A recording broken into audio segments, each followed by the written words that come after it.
Hello guys, कैसे हो? सुबह का राधे राधे, जय श्री कृष्णा। तो गाइस, आज हम आपको भारत के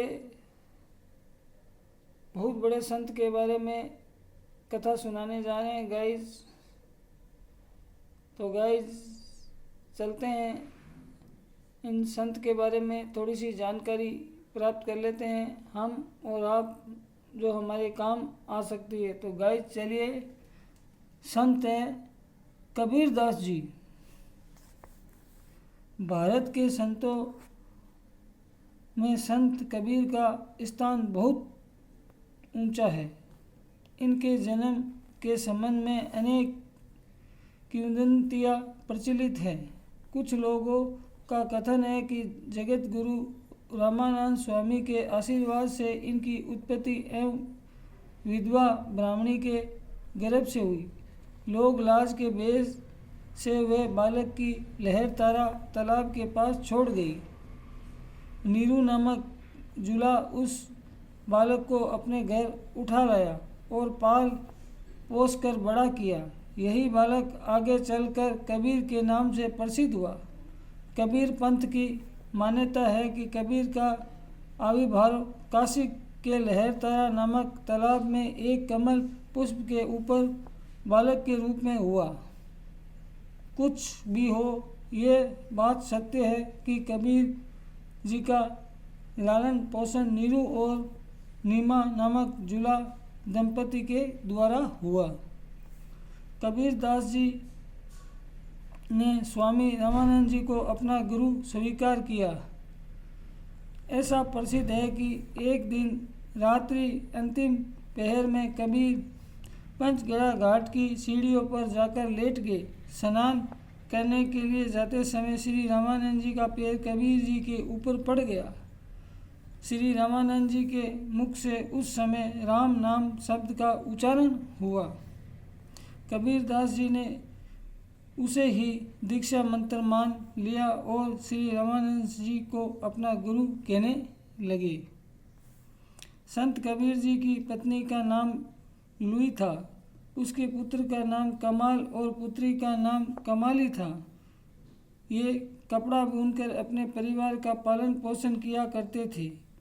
इनके घर में साधु संतों का जमघट लगा रहता था, जिससे कभी कभी उपवास भी हो जाता था, किंतु इनकी साधु सेवा में कोई कमी नहीं आने पाती थी। कबीर दास जी पढ़े लिखे नहीं थे, इसलिए वे जो बोलते थे उनके शिष्य उसे संग्रह कर लिया करते थे। इनके शिष्यों में हिंदू और मुसलमान दोनों समुदाय के लोग थे।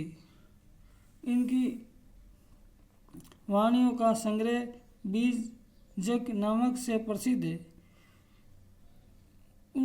उसके साकी संबंध रेमनी 3 भाग है। इन्होंने अपनी वाणियों में वेदांत गुण तत्वों का सरल उपदेश दिया है तथा हिंदू मुसलमानों में फैले हुए अंधविश्वास, पाखंड और मिथ्याचार का खंडन किया है। कबीर दास जी ने परमात्मा को मित्र, माता पिता, पत्नी आदि अनेक रूपों में देखा है। इनकी वाणियों में इनका भगवान के साथ जो मधुर संबंध था, उसकी सुंदरता अभिव्यंजना हुई है। अपनी सरलता, साधु स्वभाव और संत जीवन के कारण संत कबीर आज भी हिंदू और मुस्लिम दोनों समुदाय के पूजनीय हैं। जीवन के अंतिम काल में यश और कीर्ति की कबीर दास जी पर अपार वृष्टि होने लगी। उससे तंग आकर ये काशी छोड़कर मगहर चले आए। अमावस्या में मगर में ही इन्होंने अपने शरीर का त्याग किया। जन स्तुति के अनुसार इनकी मृत्यु के बाद इनके हिंदू और मुसलमान भक्तों में विवाद हो गया। हिंदू कहते हैं कि हम इनके शरीर को जलाएंगे, और मुसलमान कहते हैं कि हम दफनाएंगे। उस समय वहाँ से कबीरदास जी का मृत शरीर अदृश्य हो गया। इसके स्थान पर कुछ फूल रह गए। इनके दोनों समुदाय भक्तों ने उसे फूल को बांट लिया और अपने अपने धर्म के अनुसार अंतिम संस्कार किया। इस प्रकार कबीर दास जी अपने अंत समय में समन्वय और प्रेम की सुंदर शिक्षा दे गए।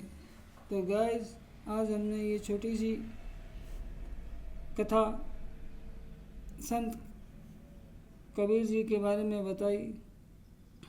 तो इस कथा से हमें यही प्रेरणा मिलती है कि हमें सुख शांति से मनुष्य जीवन व्यतीत करना चाहिए, ना कि किसी से लड़ाई झगड़ा। भक्ति मार्ग पर हमें चलना चाहिए, सबसे हमें प्रेम पूर्वक रहना चाहिए। तो गाइस, आज के लिए इतना ही। आगे का वीडियो लेकर हम फिर आएंगे। हमारे चैनल को ज़्यादा से ज़्यादा सब्सक्राइब करें, लाइक करें, कमेंट करें। जय श्री कृष्णा। राधे राधे।